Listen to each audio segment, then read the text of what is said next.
Dear Rentals Club members, thank you for joining us.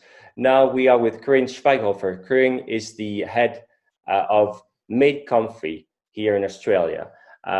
With Quirin, we'll be covering not only what the business is usually like, but also we'll be talking about what situation is right now in Australia. Interestingly enough, we'll be talking about urban property managers, what they can do to adapt.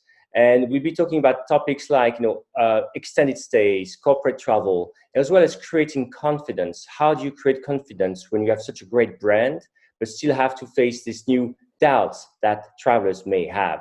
So first, without further ado, Quirin, welcome and how are you? I'm great. Thank you so much for having me here. And I think during these days, you're always at home, I guess. But we're all good here, safe. Australia is doing well with fighting the coronavirus, and restrictions are lifted. So that is all looking currently very positive. It's great to hear positive news. And so maybe for those who don't know the business, who don't know you, can you maybe introduce MadeComfy? Yeah, of course. So my name is Quirin. I'm actually from Germany, as you can hear from my accent, so there's no Aussie slang here. I'm the co-founder of MadeComfy, and what we do is we are a fast-growing short-term rental company. We won the Shorties Award 2020 as Best Property Manager, which was sort of a real surprise, but great. And we manage properties on the short-term rental market, focusing on urban locations in Australia at the moment. And we have a brand towards property owners that is very developed and very strong, but also a brand to guests. So when you book a MadeComfy, you know that you book a MadeComfy no matter if you book via Airbnb, Booking.com, or something else. And with that comes certain expectations and sort of brand promises. And on the property side, we have a brand towards property owners, really mainly around the returns we generate and the end-to-end service that we have, taking all of that out of their hands. One thing that we also have is that we select properties. So properties have to have a certain character, quality, location, and quirkiness. And if that all ticks the box, then we take it on board and offer it to our guests. So that's great to hear, because again, MadeComfy had this great brand towards supply, in a way, towards property owners, to be able to make promise and stand for something. But if I'm correct, there's been a big switch in your business right now. It's like this focus, which was 100% about getting the right properties for MadeComfy, has switched to getting actually more demand right now, and demand on your own. Could you please share a bit about what you've been doing? Yeah, sure. So until today, like we are 4 years old, the bottleneck we always had was acquiring more properties. And like Australia is a very attractive country, Sydney, Melbourne, Brisbane. There was no struggle to find guests. So it was really finding the right properties that will attract guests to solve our growth problem. We've always been very growth driven. We've been growing 100 to 200% year on year. And when all of this happened, and there was this moment when the WHO declared this a pandemic, when we realized very early that we'll have certain consequences, and us being an island continent, it was very likely that the borders will be shut very, very, very soon. By then, it was only shut towards China, but we saw that coming to be shut down for the rest of the world, and that happened. So what we did was, okay, we thought like adding more properties doesn't really help if you have no guests in these properties anymore. At the end, the property owners are doing that for return reasons, and if we can't generate the returns for them, we will have a huge churn.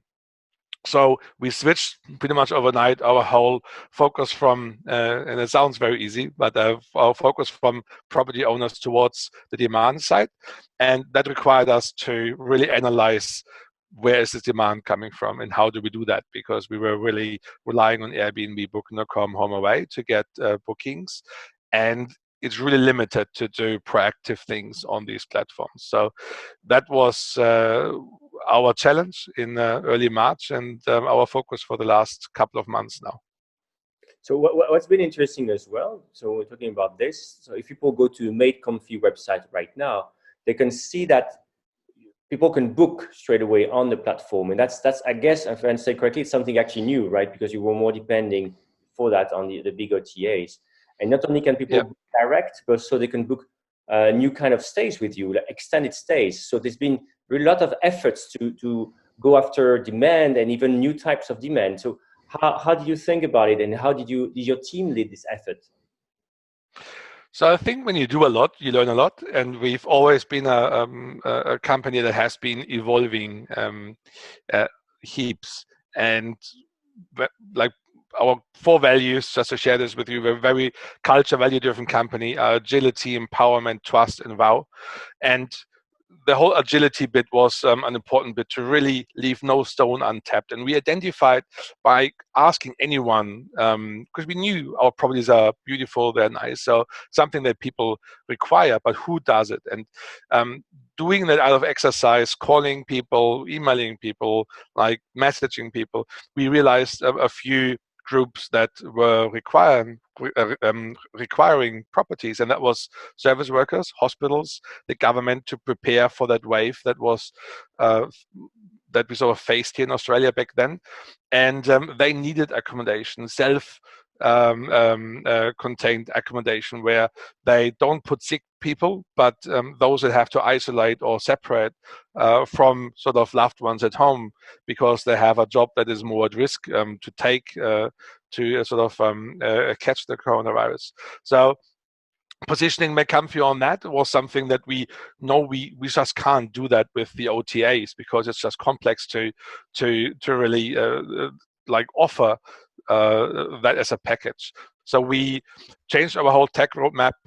So our whole tech team focused on developing a booking platform that was in the pipeline, but we moved it sort of like several months forward, and we sort of fast-tracked that to target service workers and to target extended stays. Because the second bit around next to service workers, where we saw that people are stranded in Australia that can't leave the country because there simply are no planes, and there was an increase in demand for guests requiring a stay for 2 weeks, 1 month, 2 months, 3 months.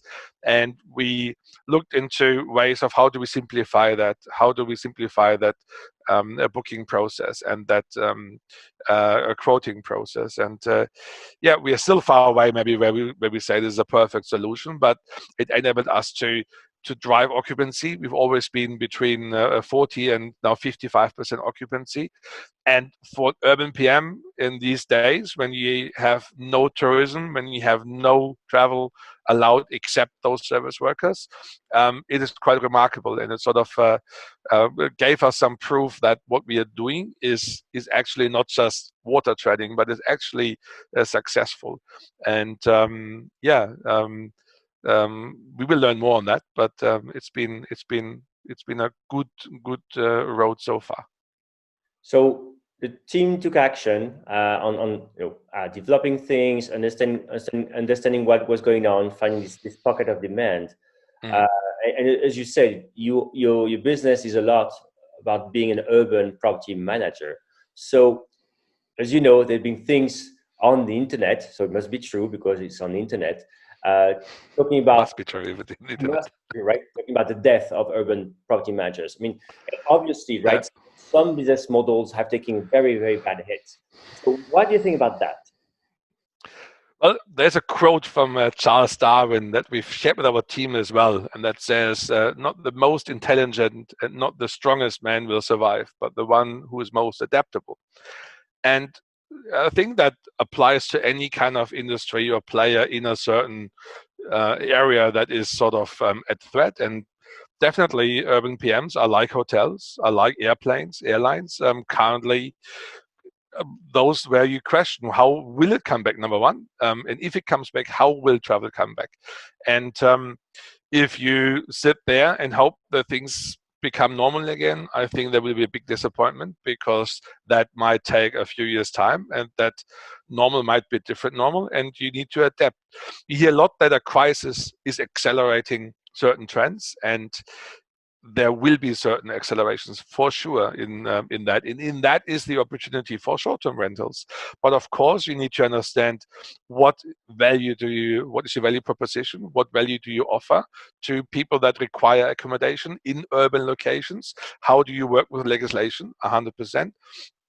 And how do you promote that and make it easy to be found and to be booked? And for me, definitely our own direct portal platform was an important bit, but of course part of the strategy is working with Airbnb, working with booking.com together, because at the end it's about being found and being available via several channels. But you have to be flexible, adaptable as an urban PM. But we can say the same really for hotels. So it does mean that for this summer, I'm in Europe, so it's my summer, your winter. Yeah, we had our summer. Yeah. So it does mean that things will be relaxing a bit more. So your strategy will still, to go for direct bookings, but as well still be using these channels to be found, right? It's not like a complete switch from one to the other. Or how do you see things evolving? Now that you've adapted, you've learned. How do you see it evolving for yourself? Well, I think it's always about risk diversification in general. Yeah. So I think it is an important bit that we adjust our business to not be dependent on one big part. So, and that means not being dependent from one channel, not being dependent from one tourist group or something like that. So that's why we strongly believe it's about diversification and being confident and up to date with certain trends, and that you are having a solution for that. So we also see that certain things stop. For example, we focus a lot on service workers, but that wave really never hit Australia. So I think in the maximum, we had 100 ICU beds filled out of 8,000. So not many really service workers had to travel. Now it's about what is that next, and sort of we call this bucket of cheese. There's an amazing book that's called Who Moved My Cheese from Brian Johnson. Can recommend that to anyone to read that, which is around, if your cheese station is gone, what is your next cheese station? And you need to be always ahead of certain trends, and you just can't be relying on this one. And for that, it is important to work with your channel partners and to really also understand how do you proactively drive guests to your properties as a PM or as a brand or as a franchise or things like that. I really like the quote about Who Moved My Cheese, which of course is a great book. And as a French person, of course, it's a topic that's very important to me whenever cheese. There's a German too. We love cheese. We love your cheese, actually. So a bit more seriously, but you're right. I mean, these kind of books will make you think where to go next. And what I really also like what you said earlier in the conversation, that this happened, you called customers, you tried to reach out to see what was happening, right? So research is very important. And I think right now, your team you also busy collecting more research to understand the new, talk about trends, or for example, the importance of trust and confidence. So can you share a bit more about this research you're doing, maybe some of the few things you found already around this topic? Yeah. We are still doing research, because I think we are still all thinking about, is it safe again to be in a bus? Is it safe again to fly? Is it safe again to stay somewhere? And I think there will be more of a change in consumer behavior over the next couple of weeks, months, and maybe year to come. One thing we identified is that, as I said, there's always an opportunity in everything. So far, we were never really able to get into the corporate space, and they had long relationships with hotels. They integrated with corporate travel businesses and so on, and we identified that employees do have concerns being in a hotel, being in a hotel where people are quarantined, where you are in contact with a lot of travelers, where you're also having a very small space. So what we've learned from our research is that the one-day trips, two-day business trips, they might reduce, and people might are likely to consolidate several trips into one or 2 week trip to reduce the number of or the time in a plane and things like that. And for that, a short-term rental is something by far more appealing. Having space, being able to work in the place, so you don't have to go to a co-working space. You do your meetings, but you go back to your property, and you're not stuck in your little room. And that is a change in behavior. It's usually very difficult to change the user behavior, but all what Corona does at the moment is changing our old habits and things like that. And in that, we see a very, very great opportunity for short-term rentals and for MadeComfy to have something that is very important for employees. And with that comes then companies' interest to investigate something that employees prefer. And when you look at the whole duty of care you have as an employer to make sure your employees are looked after when they travel, there's a huge opportunity in that. But the limitations, of course, are all around how do you manage companies, how do you guarantee a certain quality of the whole property, of cleaning, of sanitization. That all needs to be executed. And with that, that's one of the challenges of short-term rentals in general, like sort of consistency and things like that. And there are a lot of talks around how to provide a consistent cleaning standard and things like that within the industry. I think it's difficult as a brand. You can do that, and I think with MadeComfy, this is one thing we really try to do. Getting this across the industry is where we have a lot of smart people like Alex from Properly and Jeremy from Breezeway. Simon Lehman is a big promoter of that too. It's something where short-term rentals have to think about how do they get that standard up to be interesting for corporates when you talk about especially urban PMSs. Yeah, so this trust I really like what you said as well, right? For corporate travelers, for example, notion of duty of care is very important, right? Because it depends on the countries, but some countries, if you are a travel manager and you're sending an employee to a place that's not safe, it's your personal liability, right? So it's in some countries it's a very big deal. So it's also why, as you're sharing, that the switch maybe to corporate travel is not that easy, because it's not, as you said, right? It's a matter, you talk about the channels, you have to be on those channels, maybe you have to have these certifications or these standards to create trust. So it's it's very nice what you're sharing, because it does reflect on the challenge that it is to go about, but also maybe the rewards of going to that after that new piece of cheese. Now when it comes to let's switch a bit again to leisure travelers. Do you think, how about leisure travelers in Australia? I guess you, just like most people, you talk about the probably domestic travel first, and maybe New Zealanders coming over. How do you think it's evolving on the leisure side? Well, there's still a lot of politician talk around is Queensland allowed to leave Queensland this year or not? But New South Wales has opened the borders and is welcoming people to come here. And look, 100% people have been now in quarantine or isolation for like 2 months. And Australians in general are people that love the outdoors, that love the beach, love their holidays and their trips. The opportunity, of course, is now that no one can leave the country, and people still want to travel. It's much cheaper to drive or to fly domestically than overseas. And I think it's this great excuse now to not fly to Bali, to not fly to Fiji. We're lucky we are so close to Bali and Fiji, but we are also lucky we have the Great Barrier Reef, we have the Uluru, Northern Territories.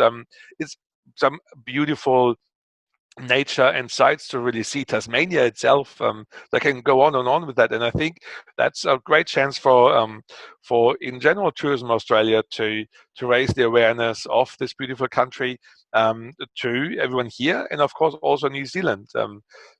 New Zealand is Australia's second largest source of travelers after China. And the other way around, it is exactly the same thing. And this is where New Zealand and Australia is talking currently to create this Tasman bubble. where Australians can travel to New Zealand and New Zealanders can travel to Australia, given that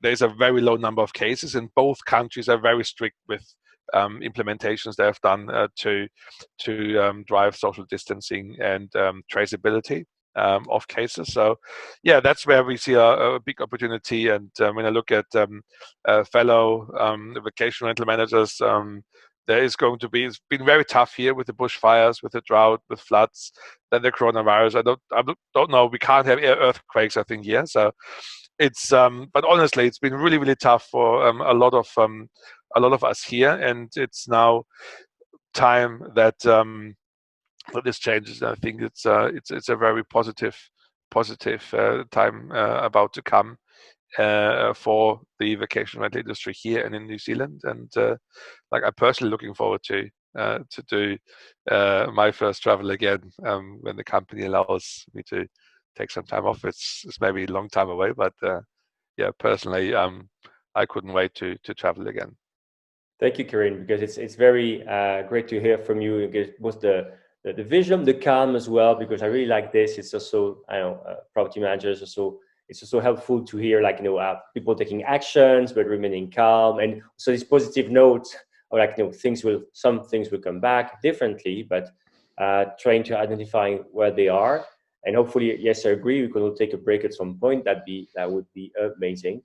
On this, again, I would like to thank you for your time today. I think we've covered a lot about the situation for MadeComfy, about Australia, urban property managers, where to go next. So if people want to reach out to you, what's the best thing they can do? Look, the best thing is to go to madecomfy.com.au. You can check out our beautiful properties, like the one behind me. You can contact us via chat, via email there, in any form. You can contact me personally on LinkedIn, is maybe the easiest. There are not many Quirin Schwaighofers in the world. So if you type that in, there's a good chance that there's only one. And I'm really easy on answering. I'm super happy to help. We have had a lot of support at MadeComfy from our advisors, from our investors, and been very grateful for that. And I'm really more than open to help anyone, any kind of property manager that sort of has some questions or requires just a second thought to jump on a Zoom call or a chat. So yeah, more than happy to do that. That's a very generous offer for the people watching. Thanks a lot. So I'll make sure to have a link to MadeComfy, also as well to your LinkedIn profile to make it easier on people watching.